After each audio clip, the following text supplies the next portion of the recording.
What's up, guys? Today I am breaking down the Aldana versus Nunes fight for this upcoming UFC 289, and this will give you a clearer picture of who to purchase when you're playing these Rainmaker contests. And if you stick to the end, I'm giving you free money.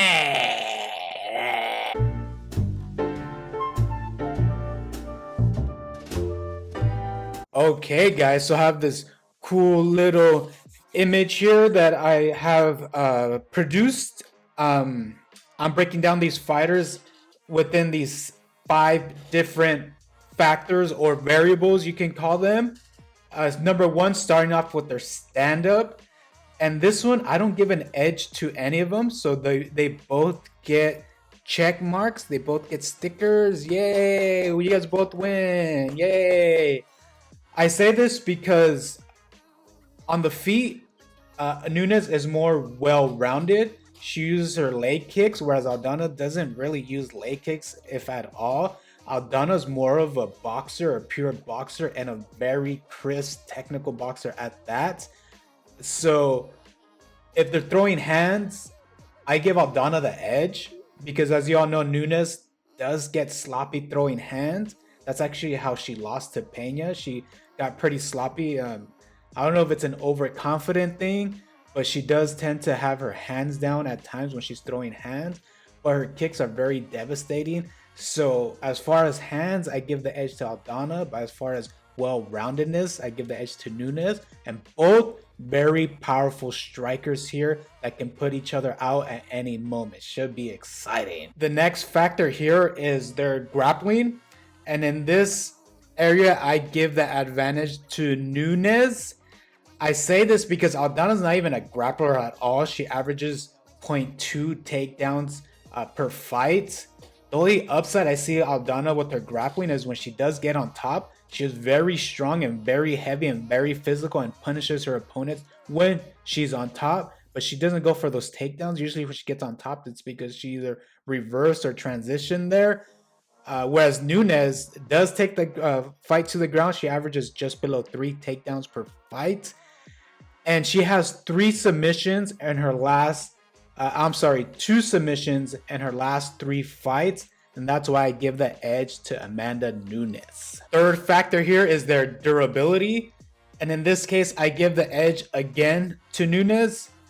I say this because Aldana, especially in the grappling realm, well, only in the grappling realm, she's not very technical, but she compensates for that with her physicality and her aggressiveness. She's very tenacious in all areas of her game, and her grappling, she relies on that heavily. So that's not very efficient. So I can see Nunes gassing her out by putting that grappling pressure on her, which she is very well capable of. And on top of that, Nunes, most of her fights have been 5-round championship fights, so we can know she could go all 5 rounds and win. Whereas Aldana has only gone to 5 rounds once, and she lost that fight to Holly Holm. She didn't look that good against her as well. Fourth factor is their fight IQ. I give this advantage to Nunes. Again, I say this because Aldana, really the only thing going for her is her boxing technicality. As far as grappling, she's not very technical. She seems very lost at times. She is 35, so I don't think she's going to be improving much in any aspect of her game. I mean, anything's possible. We've seen fighters like Verdum, Belfort, and whatnot get actually better at towards the end of the career. But chances are that she's not getting much better at her weaknesses as far as technicality. So I give her the fight IQ to Nunes. Also, Nunes has the experience against elite fighters here, the top of the top. She's fought Cyborg, Shevchenko. Who else has she fought? She's fought Pena. Oh, there's so many of that don't come off the top of my Ronda Rousey. How can I forget that? Misha Tate. There's just so many elite fighters she's been in the cage with. And when you're in the cage with elite fighters, you do see things that you don't see in the training room, which increases your fight IQ. You learn from it. Usually you learn from it.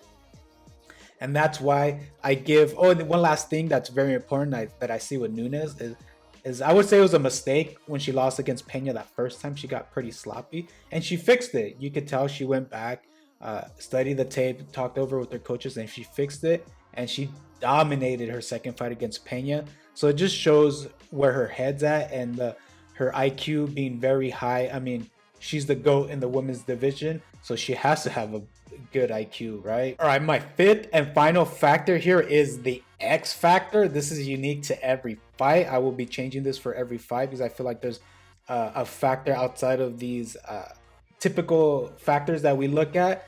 And in this case, is the motivation. Nunes, I mean, she's fought in the top, the elite of the elite here, as I just talked about. Aldana's not a household name. She's a last-minute replacement, actually, to Juliana Pena, which thank God I didn't want to see I don't think any of us wanted to see another Juliana Pena beatdown. So, what's her motivation here? What's Nunes' motivation? She's beaten everybody. She's accomplished everything.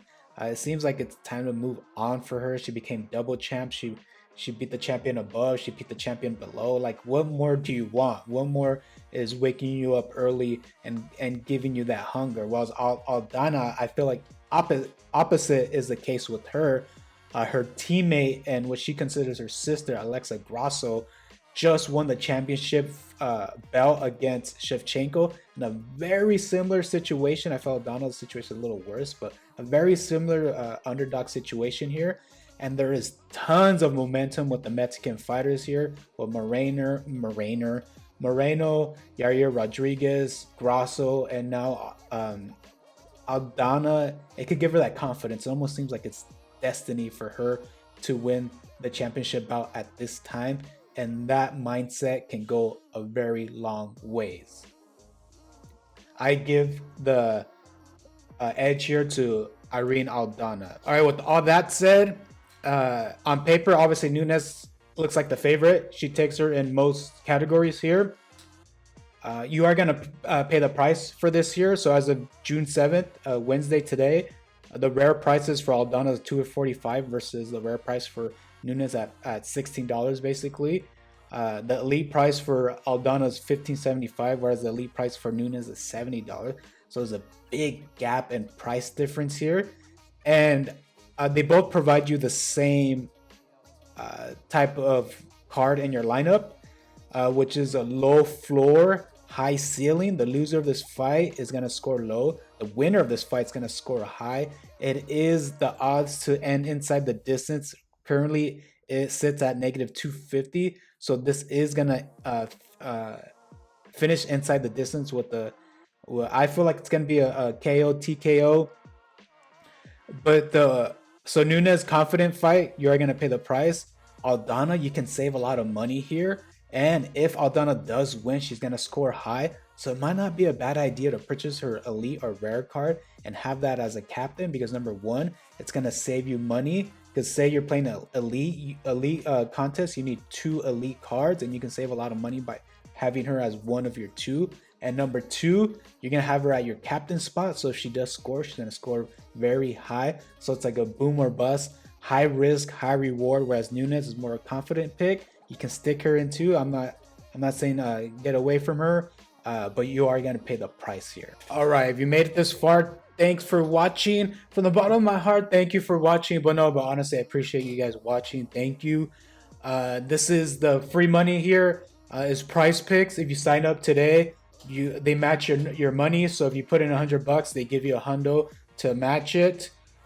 I do get $25. I get a kickback if you do sign up with using my link, which I'll put a description. Just had to throw that out there, but it is a cool deal.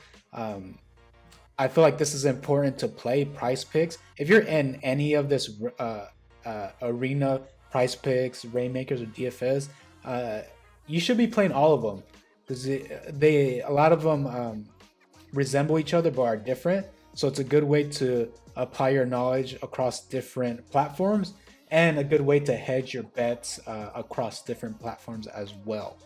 So the picks I'm doing for this week, I already put mine in.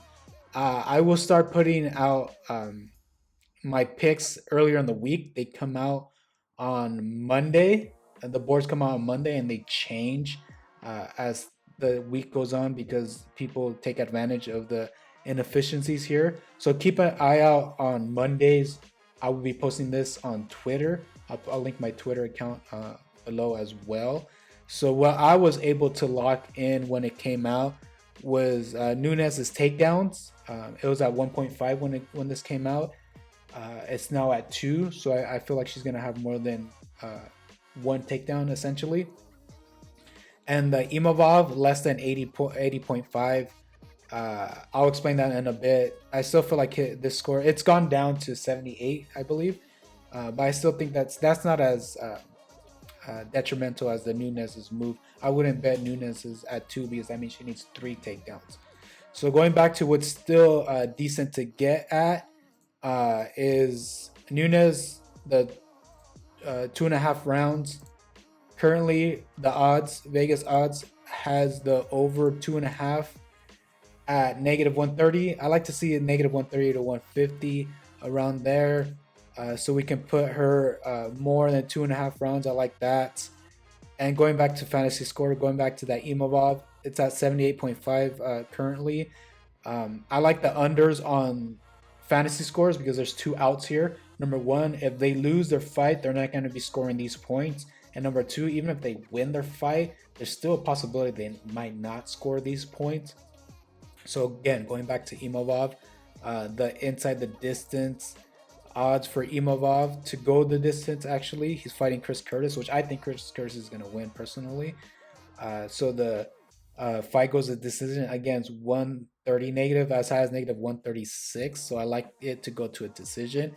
And Imavov winning his decision wins.